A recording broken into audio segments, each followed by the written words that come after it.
So now that we've learned to set the tool links on our tools and we're ready to put in multiple tools, let's go ahead and learn how to set up our tools.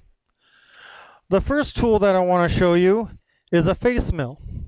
This has inserts which are screwed into the head of the face mill. These are replaceable. So you need to come over, you need to inspect the edges of these inserts. If you feel the inserts are dull or broken, they can be rotated and also replaced. So that's our first type of tool. It would be to make a face mill, to repair a face mill, you would just change the inserts. Our second type of tool is a drill. So we have a center drill, and we also have regular 118-degree drill bits. These are jobber length drill bits. These are shorter than what most people are used to seeing. Mostly you're used to seeing drill bits that are way longer. But this is a drill bit. We're going to put the drill bit in a drill chuck. So we can go ahead and put the drill chuck in the tool holder. Go ahead and open up the keyless chuck, and then go ahead and clamp down on it. Go ahead and remove the tool, and that tool is ready to go into the machine. Our next type of tool is a ER16 collet holder. This is known as the small collet holder. So the cap of the collet holder, the collet actually fits inside there, and then the two of them are screwed together with the tool inside. So again, stick the tool holder in the tool post, take the cap off, make sure the threads are clean, make sure the taper inside is clean, make sure the inside of the cap is clean. Take the correct collet that you need. Again, they come in different sizes, different diameters. The outside is the same, the inside is a different size. So let's say that we want to go ahead and put this drill bit in a collet. So when you find the correct collet, the tool should barely fit in there. There might be a little bit of drag on it, but it should be almost the right size. When using these collets, you can only collapse them about 10 or 20 thousandths before you break them. So the diameter difference between the drill bit and your collet needs to be really close. The other thing that we can put in these collets are end mills. So again, I have an end mill here. I place it in the collet. Okay. I can also put countersinks. Any tool that the shank of the tool fits nicely inside that collet can be used. Things you can't put in a drill chuck. You cannot put an end mill in a drill chuck. Ever. Sometimes you can put measurement tools such as an indicator or possibly an edge finder in your keyless chuck, but never an end mill. Okay? The only things that can go in a drill chuck are center drills, countersinks, and drills. All your other tools can go in a collet. A drill bit, an end mill, a countersink, a spot drill, a tap, and again, any size drill that fits inside the collet. So when given the choice, the collet is going to be the correct choice unless you're using all drills.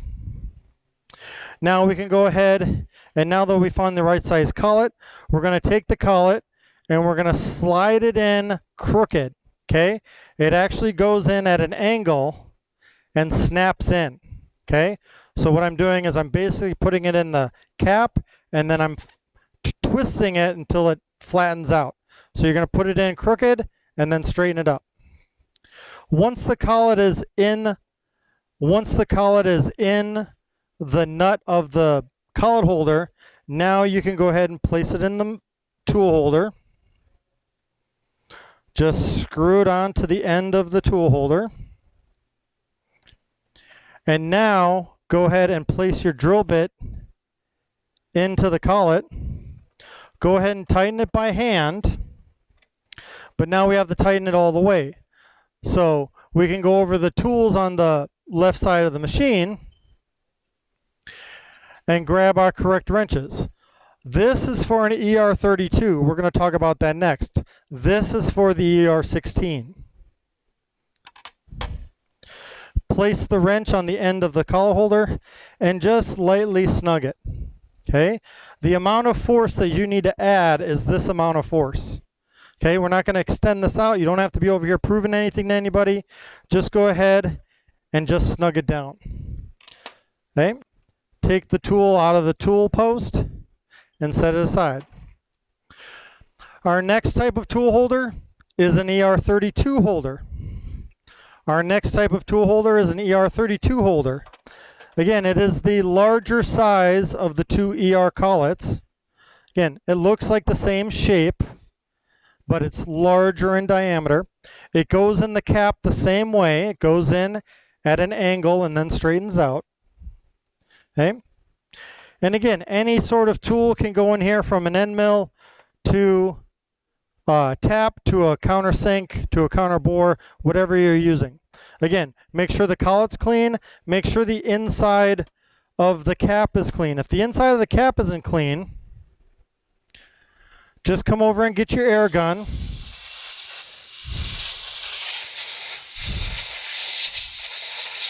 And make sure the threads are clean, and make sure the area where the collet engages the nut is clean. Place the collet inside. Place the nut onto the tool. Place your tool inside the collet and go ahead and tighten it down. Now, for some of your tools, a stick out length is important. That is the distance between this nut and the end of your tool. If you do not stick your tool out far enough, when you're machining, your part will hit this nut. That's known as a crash. Okay, you're going to have to make your part over. Hopefully, nothing gets damaged too much. So when we talk about stick out length, you're going to be given that on your setup sheets. You might actually have to take this tool and protrude it a certain distance out of the collet and then tighten it down. So when putting any tool into any tool holder, make sure you know what the stick out length is to make sure that your tools are set up correctly. Once your tool is in the tool holder correctly, again, tighten it down. You don't need to prove anything to anybody. Okay, just snug that into place. Remove the tool from the tool post. The last type of holder that I'd like to demonstrate is the tap collet. Here we have a special collet that fits only inside this tool. So this tap collet is specifically designed for one size tap, in this case 1/4 inch. So a 1/4 or a 1/4 tap will fit inside this tap holder. That then fits inside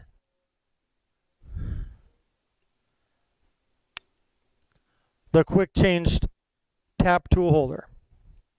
Okay, so this is the part you need to change based on what tap you're using. These are normally all the same. These come in multitude of sizes though, so make sure that you're using the correct tap holder for your size tap. Everything here is quick release, so we grab our 1/4 inch tap. We place the 1/4 inch tap inside the collet. We push down on the top of it and push the tap all the way in. It should not be able to be pulled out. Okay? And if you look down inside, you should see the square engaged all the way down inside the tap holder. Make sure you rotate the tap to make sure it's in all the way and it's oriented correctly. The square that is on the end, the square drive that is on the end of your tap, interfaces with the square drive in the end of the tap holder. So make sure that not only you push in the quick release and have the tap all the way in, but make sure the tap is fully engaged in the tap holder. So not only try to pull it out, but also try to rotate it.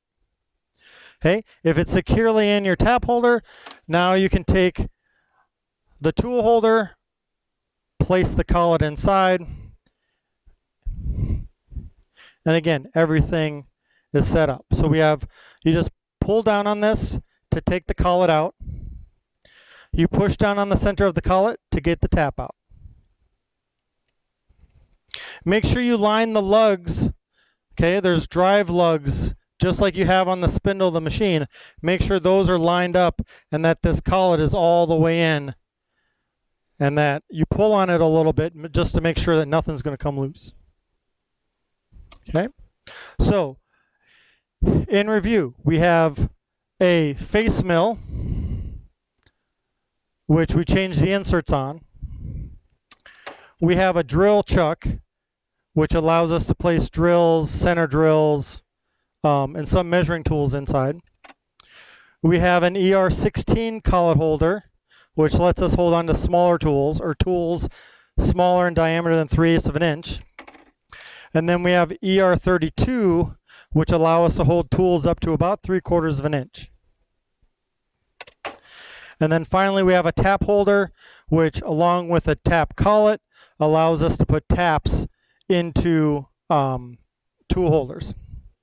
Now the reason why we use a tap holder is there's a little bit of give in this system, which is less likely to break the tap. We can put the tap in an ER16 or an ER32 holder, but this is specifically designed for how a CNC machine uses a tap. Right?